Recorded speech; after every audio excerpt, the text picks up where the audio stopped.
On a souvent tendance à voir la loi comme un ensemble de règles figées, un peu comme si elles étaient gravées dans le marbre. Mais et si c'était plus compliqué que ça? Et si chaque loi était en fait le miroir de notre société, qui, elle, ne cesse de bouger? Allez, aujourd'hui, on explore ensemble ce qui se cache vraiment derrière le code civil ou le code pénal. On va commencer par la question qui fâche, la question essentielle. La loi, est-ce que c'est toujours juste? Ça a l'air simple comme ça, hein, mais vous allez voir que la réponse nous ouvre les portes d'un univers de pensée absolument fascinant. Et cet univers, c'est celui de la sociologie du droit.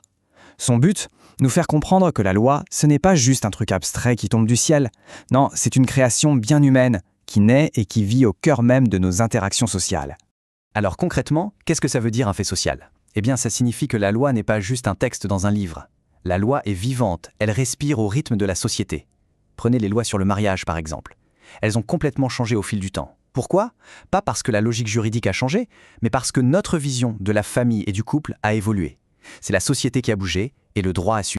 Et ça nous amène pile au cœur du problème. On a une tension fondamentale, un conflit quasi permanent qui explique énormément de choses en matière de justice. Imaginez un peu le tableau. D'un côté, on a le droit. Lui, il cherche la stabilité, la permanence. C'est un peu comme un rocher, solide, immuable. Et de l'autre, on a la société. Elle, c'est tout l'inverse. C'est une rivière, toujours en mouvement, qui change de direction, qui creuse son lit. Alors forcément, que se passe-t-il quand la rivière en mouvement perpétuel vient se heurter au rocher? Eh bien, ce choc crée un décalage, un fossé même. La société avance, les mentalités changent, mais la loi, elle, reste souvent derrière, à la traîne. Et c'est précisément dans cet écart que le légal et le juste peuvent parfois prendre des chemins très différents. Cette citation, elle est parfaite pour illustrer ça. Le travail d'un juge, c'est d'appliquer la règle du jeu, c'est-à-dire la loi. Même si, au fond de lui, il sent que cette règle est peut-être dépassée ou qu'elle ne mène pas à une solution vraiment équitable dans un cas précis. On voit bien la différence cruciale entre ce qui est légal et ce qui est juste. Et s'il y a bien un domaine où ce décalage est criant, c'est quand on aborde la question de la criminalité. Là, la sociologie nous propose une perspective, disons, radicalement différente de ce qu'on a l'habitude d'entendre. C'est une idée assez forte, n'est-ce pas?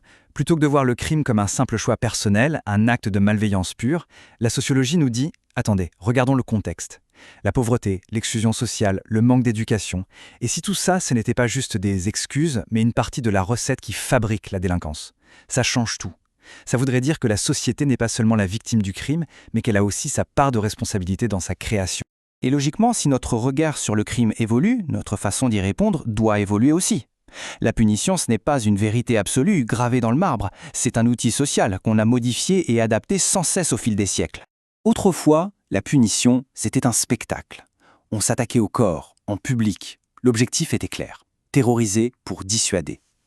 Aujourd'hui, on a changé de cible. On ne vise plus le corps, mais la liberté. L'emprisonnement est devenu la norme.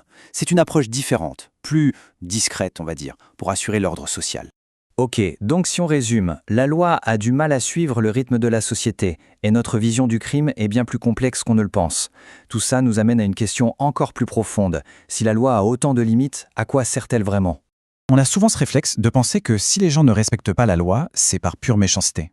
Mais la sociologie nous suggère une autre piste. Et si le vrai problème n'était pas un acte de désobéissance volontaire, mais plutôt un échec de ce qui vient avant la loi? Je parle de l'éducation, des valeurs, du sentiment d'appartenir à une communauté. Et c'est là qu'on touche à une idée vraiment fondamentale. Si ce qui nous fait tenir ensemble, c'est avant tout nos valeurs communes, notre éducation, alors ça veut dire que la loi n'est pas le ciment de notre société. Le vrai ciment, il est ailleurs. Il est dans les normes sociales, la confiance, la culture qu'on partage.